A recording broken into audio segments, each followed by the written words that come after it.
ఈ రోజు ఎంఐఎం చూసుకుంటే 49 ఉన్నది. ఈ రోజు బీజేపీకి చూసుకుంటే 25 మంది ఉన్నారు. కాంగ్రెస్ 15 మంది, 41 టిఆర్ఎస్ కి ఉన్నది. ఈ రోజు 41 ఉన్నటువంటి బీఆర్ఎస్ పార్టీ కూడా దమ్ము లేదు. ఈ రోజు వాళ్ళకి భయంతో వాళ్ళ అభ్యర్థిని నిలబెట్టలేకపోయారు. కాంగ్రెస్ కూడా అభ్యర్థులు ఈ రోజు రాష్ట్రాన్ని వెళ్తున్నటువంటి కాంగ్రెస్ ప్రభుత్వం కూడా భయపడ్డది. అంటే ఎంఐఎం అంతా వాళ్ళకి చెప్పు చేతల్లో పెట్టుకొని ఈ రోజు మొత్తం గ్రేటర్ హైదరాబాద్ లో మరి ఒక ఎంఐఎం నడిపిస్తున్నది. కాబట్టి బాగున్న రోజులు బీజేపీ 100% కూడా ఈ రోజు మేము 25 మంది ఉన్నా కానీ మేము గెలుపు మాత్రం మాదే ఖాయమని ఎందుకంటున్నామంటే ఈ రోజు మజ్లిస్ లో ఉన్నటువంటి హిందువులు కానీ, కాంగ్రెస్ లో ఉన్నటువంటి హిందూ కార్పొరేటర్లు కానీ, దాంతో పాటు బీఆర్ఎస్ లో ఉన్నటువంటి హిందూ కార్పొరేటర్లు కానీ ఎంఐఎం కు వేయరు. ఎందుకంటే ఈ రోజు ఎంఐఎం హైదరాబాద్ లో చూస్తున్నాము ఎన్ని అరాచకాలు అవుతున్నాయో. రానున్న రోజుల్లో మళ్ళీ ఎమ్మెల్సీ ఎలక్షన్ లో కూడా వాళ్ళు గెలిస్తే అక్కడ మొత్తం కూడా అన్ని కూడా డెవలప్మెంట్ ఉండదు. గడబడులు, కొట్లాడలు, పంచాలు తప్ప ఎటువంటి అభివృద్ధి రాదు. భారతీయ జనతా పార్టీ కరెక్ట్ అని చెప్పి ఈ రోజు లోపల బీఆర్ఎస్ నాయకులు కానీ, బీఆర్ఎస్ కార్పొరేటర్లు కానీ, కాంగ్రెస్ కార్పొరేటర్ కానీ బీజేపీకే మద్దతు ఇస్తారని మేము అనుకుంటున్నాం. ఎందుకంటే ఈ రోజు ధర్మానికి పట్టుబడి, డెవలప్మెంట్ కి పట్టుబడి ఉన్నటువంటి పార్టీ భారతీయ జనతా పార్టీ. అయితే ఇక్కడ వాస్తవం చూసినట్లయితే ఎంఐఎం ఉన్నటువంటి ఏవైతే స్థానాలు ఉన్నాయో, ఏవైతే అసెంబ్లీ స్థానాలు ఉన్నాయో అక్కడ బీజేపీ కేంద్రంలో అధికారంలో ఉన్నప్పటికీ కూడా ఇక్కడ ఎంత బలమైన నాయకుడిని బరిలో దింపినా గానీ ఓటమి తప్పితే అసలు గెలిచినటువంటి పరిస్థితి అయితే ఎంతవరకు లేదు. ఎందుకు ఎంఐఎం ని ఓడించలేకపోతుంది బీజేపీ గానీ, ఈ కాంగ్రెస్ గానీ, ఇక్కడ భారతీయ జనతా పార్టీ గానీ? ఈ రోజు గ్రేటర్ హైదరాబాద్ లో వాళ్ళందరూ మస్జిద్ గురించి మనకు అందరికి తెలిసిన విషయమే. లోపల కౌంటింగ్ సెంటర్లలో పోయి అందరికి ధమ్కిలు ఇవ్వడం, కాంగ్రెస్ వాళ్ళు వాళ్ళ మనుషులే, బీఆర్ఎస్ వాళ్ళ మనుషులే. ఈ రోజు పోలింగ్ స్టేషన్లలో పోయి ధమ్కిలు ఇచ్చి ఓట్లు వేసిన ఘనత ఈ రోజు ఎక్కువ ఘనత ఉన్నదంటే ఎంఐఎం పార్టీ. అన్ని దొంగ ఓట్లు వేసుకొని గెలిచే party MIM party. Bharatiya Janata party ధర్మానికి, దేశం కోసం, ధర్మం కోసం ఉన్నటువంటి భారతీయ జనతా పార్టీ. మేము ధర్మం కోసమే, ధర్మానికి వచ్చిన ఓట్లే మాకు చాలా మేము అనుకుంటున్నాం. ఇప్పుడు మీరు అన్నట్లు ఇటు బీఆర్ఎస్, ఇటు కాంగ్రెస్ ఓట్లు కూడా మాకే పడతాయి అన్నట్లు కూడా మీరు మాట్లాడుతూ ఉన్నారు. అసలు మీకు ఎందుకు పడతాయి అని మీరు అంటే కాన్ఫిడెన్సా లేకుంటే ఓవర్ కాన్ఫిడెన్స్ అనుకోవాలి? దేశవ్యాప్తంగా మనం చూస్తున్నాం ఈ రోజు భారతీయ జనతా పార్టీ హవా ఎట్లా నడుస్తుందో. ఈ రోజు దేశంలో ఉన్నటువంటి ఏదైతే ఉందో వాతావరణం, మొన్న రెండు చూసుకుంటే కూడా ఎమ్మెల్సీ, గ్రాడ్యుయేట్ ఎమ్మెల్సీ ఇవన్నీ కూడా మనం గెలవడం జరిగింది. ఈ రోజు కూడా ఇది 100% కూడా ప్రజలు కూడా భారతీయ జనతా పార్టీ వైపు చూస్తున్నారు. ధర్మాన్ని గెలిపించాలా. ఈ రోజు మనం చూసుకుంటున్నాం ఎంఐఎం ఈ రోజు హిందువుల పట్ల ఏ విధంగా మాట్లాడుతుంది. 5 నిమిషాలు వదిలేస్తే ఈ రోజు మొత్తం హిందువుల 80% ఉన్న హిందువులందరినీ కూడా మేము ఉరికిపిస్తామన్న మాట ఈ రోజు మనం చూసుకున్నాం.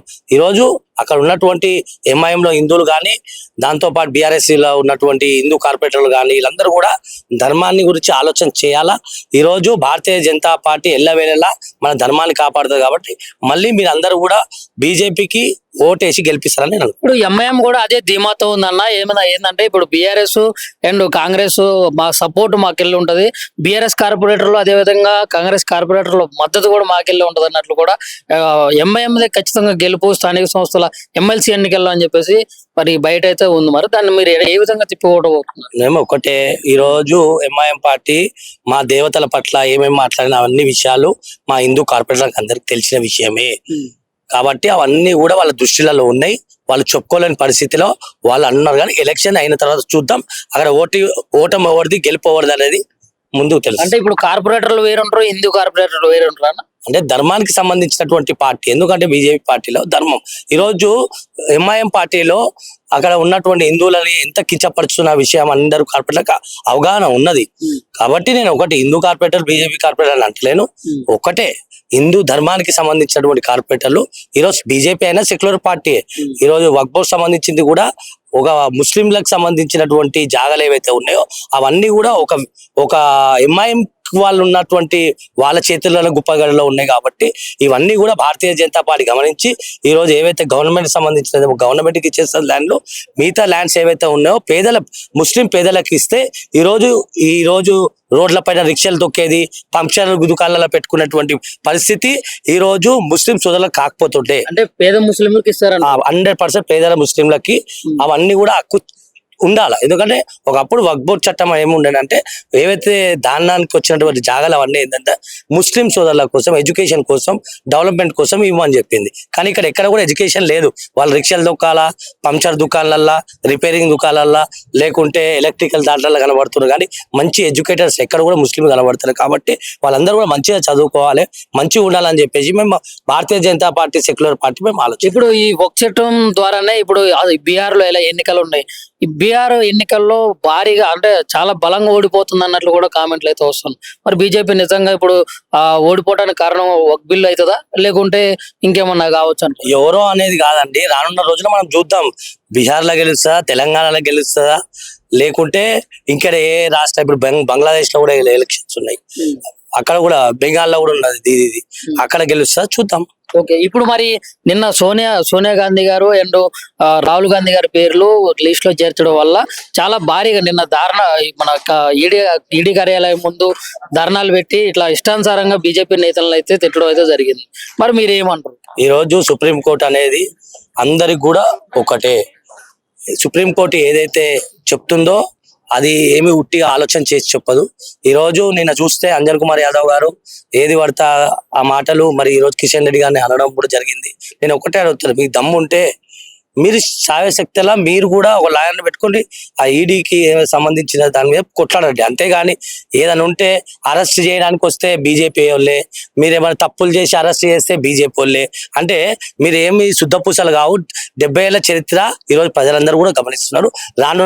రానున్న రోజుల్లో కాంగ్రెస్ ప్రభుత్వాన్ని ఎట్లా గద్దె దింపాలనే విషయంలో కూడా ఈరోజు ప్రజలు చూస్తున్నారు. మొన్న చూసినాం ఎలక్షన్ లో కూడా 2 ఎమ్మెల్సీ ఎలక్షన్ చెప్పు దెబ్బ కొట్టినటువంటి విషయం, ఇవన్నీ కూడా మనం గమనిస్తున్నాం. ఒక బీజేపీ కార్పొరేటర్ గా బీఆర్ఎస్ మరియు కాంగ్రెస్ కార్పొరేటర్లకి మీ తరపు నుంచి ఏం చెప్పదలుచుకున్నారు ఈ హైదరాబాద్ స్థానిక ఎన్నికల సంస్థలకు? నేను ఒకటే చెప్పగలుగుతున్నా వాళ్ళందరికీ కూడా, ఈ రోజు Bharatiya Janata party development party, మీరందరూ కూడా ఆలోచన చేయాలా. ఎంఐఎం కేసీఆర్ అంటే అదే పంచర్ దుకాణం, అదే టైలర్ షాపులు, లేకపోతే ఎలక్ట్రికల్ షాపులు తప్ప ఎక్కడ కూడా డెవలప్మెంట్ కాదు.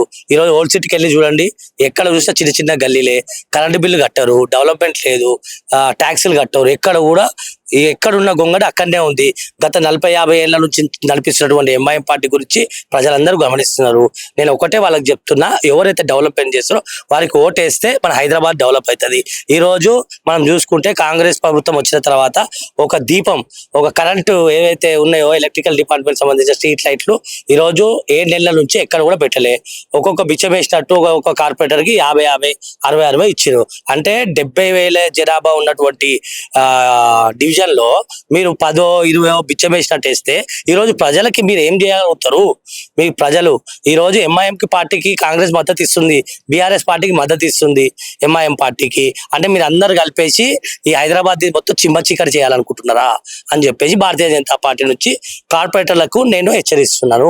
మీరు అందరు కూడా ఆలోచన చేయండి, ధర్మం వైపు చూడండి, డెవలప్మెంట్ వైపు చూడండి. ఇక్కడ రోజు పబ్లిక్ డెవలప్మెంట్ మనకు అవసరం అనుకుంటే భారతీయ జనతా పార్టీకి వేయాలని చెప్పి అందరు కార్పొరేటర్, గ్రేటర్ హైదరాబాద్ లో ఉన్నటువంటి కార్పొరేటర్ అందరూ కూడా నేను విజ్ఞప్తి చేస్తున్నాను.